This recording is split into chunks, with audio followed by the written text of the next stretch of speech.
Hello everyone, welcome to my channel. तो भाई अब हम बात करते हैं हमारे नेक्स्ट हार्मोन्स की। तो नेक्स्ट हार्मोन्स जो है वो है हमारा एड्रेनोकोर्टिकोट्रोपिक हार्मोन्स। तो ये है हमारा ACTH जो है, ये इसकी शॉर्ट फॉर्म है। तो इसमें इन्होंने बताया है कि भाई this hormone is synthesis by the interior pituitary glands. तो इन्होंने बताया है कि ये जो हार्मोन्स होता है ये पिट्यूटरी ग्लैंड्स के द्वारा सिंथेसिस किया जाता है। और जो हाइपोथैलेमस से secreted of the corticotropin releasing hormones, और हाइपोथैलेमस के द्वारा सेक्रेट किया जाता है हमारा कोर्टिकोट्रोपिन रिलीजिंग हार्मोन यानी कि CRH जो हार्मोन्स होता है वो हाइपोथैलेमस के द्वारा सिक्रेट किया जाता है। और which stimulate adrenal glands to produce control the synthesis and the secretions of the glucocorticoids and mineralocorticoids. तो इन्होंने बताया है कि ये जो होता है हमारा हार्मोन्स, तो ये हमारा एड्रेनल स्टिमुलेट ग्लैंड्स, जो हमारा एड्रेनल ग्लैंड्स होता है उसको स्टिमुलेट करता है, और वो जो प्रोड्यूस करता है हमारा वो किसको कंट्रोल करेगा, ये हमारा कंट्रोल भी करता है और सिंथेसिस भी करता है। किसको? ग्लूकोकोर्टिकॉइड्स और मिनरलोकोर्टिकॉइड्स जो होते हैं इनके द्वारा जो सेक्रेशंस किया जाता है उसको कंट्रोल भी करते हैं और सिंथेसिस करने का काम भी करते हैं हमारे जो एड्रेनल ग्लैंड्स होते हैं वो, यानी कि ACTH और ACTH। ठीक है, तो ACTH जो है वो कंट्रोल करेंगे, सिंथेसिस करेंगे ग्लूकोकोर्टिकॉइड मिनरलोकोर्टिकॉइड जो हमारे हार्मोन्स का सेक्रेशन है उसको कंट्रोल करने का काम करते हैं। ACTH जो होते हैं if present in large amount, अगर ये ज्यादा मात्रा में बॉडी के अंदर हो जाते हैं, कैन डार्कन द स्किन, तो ये हमारी स्किन को काला कर देते हैं। तो ये ज्यादा मात्रा में होना इनका ठीक नहीं होता है, कॉम्प्लेक्स जो है वो डार्क हो जाता है स्किन का। तो ACTH का जो लेवल होता है वो during day time at high at night time, तो इसमें क्या बताया है, लो रहता है। दिन के टाइम जो है इसका जो लेवल है वो कम रहेगा और रात के टाइम इसका लेवल जो है बढ़ जाएगा। और सेक्रेशंस जो होता है हमारा ACTH का वो इंक्रीज ड्यूरिंग, तो वो किस तरीके से इंक्रीज होता है, किसकी वजह से सेक्रेशन इंक्रीज होता है, वो नेक्स्ट पेज पर हम पढ़ेंगे। तो देखते हैं हम आगे। तो भाई इसमें जो हमारा ACTH हार्मोन होता है तो इंक्रीज होता है एक्सरसाइज और स्ट्रेस की वजह से इंक्रीज होता है, और ये डिक्रीज हो जाता है ग्लूकोज लेवल के बढ़ने से।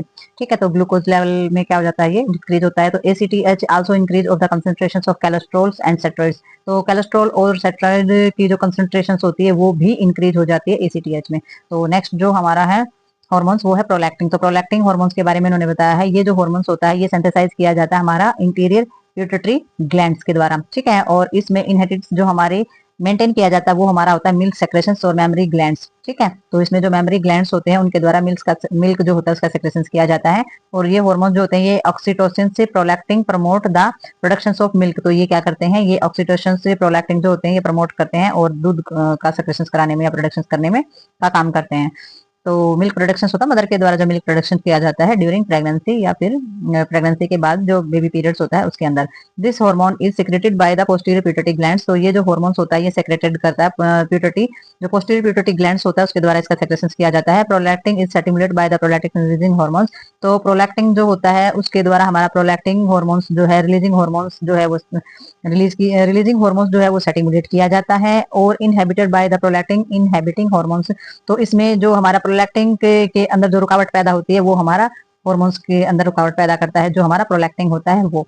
ठीक है, तो इसमें जो हमारा जो डिक्रीज होता है यानी कि this is the secret by the hypothalamus, और ये हाइपोथैलेमस के द्वारा ही हमारे जो है सेक्रेट किए जाते हैं। तो इसमें ध्यान से समझना है थोड़ा सा, प्रोलैक्टिन जो हार्मोन्स होता है वो स्टिमुलेट होता है प्रोलैक्टिन रिलीजिंग हार्मोन की वजह से, और इसके अंदर जो रुकावटें आती है प्रोलैक्टिन के अंदर वो इसके हार्मोन्स की वजह से ही आती हैं। तो ये सारी हाइपोथैलेमस के द्वारा ही सेक्रेट किए जाते हैं।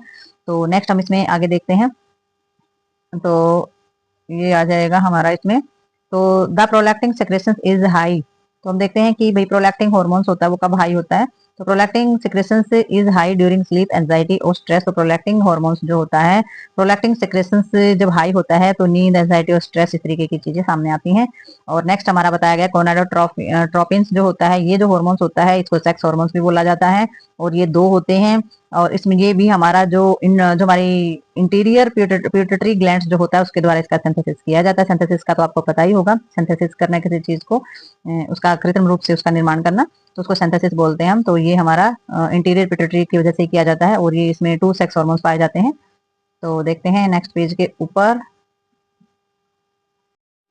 तो भैया इसके अंदर आते हैं हमारे 2 हार्मोन्स, तो 2 हार्मोन्स कौन कौन से हमारे इसमें LH और FSH। तो ये हमारे 2 हार्मोन्स हैं। तो हम सबसे पहले फीमेल्स के अंदर देखेंगे, फीमेल्स के अंदर इसका फंक्शन क्या होता है इन हार्मोन्स का। तो इन्होंने बताया in females LH alone with the FSH help in the ovulation. तो LH और FSH जो होते हैं वो एक साथ मिलकर क्या करते हैं, ओवुलेशन में हेल्प करते हैं। तो ओवुलेशन का तो आपको पता ही होगा, हम पहले पढ़ चुके हैं ओवुलेशन के बारे में। तो LH support FSH stimulate the menstruation of follicles, तो इसमें LH है लुटियरिंग हार्मोन्स, लुटिंग हॉर्मोन्स जो है वो LH की फुल फॉर्म है, FSH की फुल फॉर्म है फोलिकल सेटिमुलेट हॉर्मोन्स।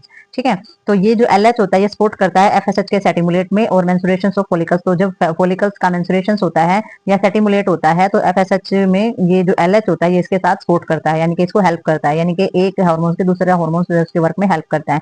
नेक्स्ट इन्होंने बताया है FSH and LH are called of the gonadotropins. तो LH और FSH को क्या बोला जाता है? गोनाडोट्रोपिन हार्मोन्स बोला जाता है, because they stimulate the growth and maintain of the gonads. तो इन्होंने बताया है क्योंकि क्योंकि ये हमारी ग्रोथ करता है और मेंटेन करता है, गोनाड्स की ग्रोथ भी करता है, मेंटेन भी कराता है और सेटिमुलेट भी करता है। और गोनाड्स में क्या आ जाता है? Ovary and टेस्टस।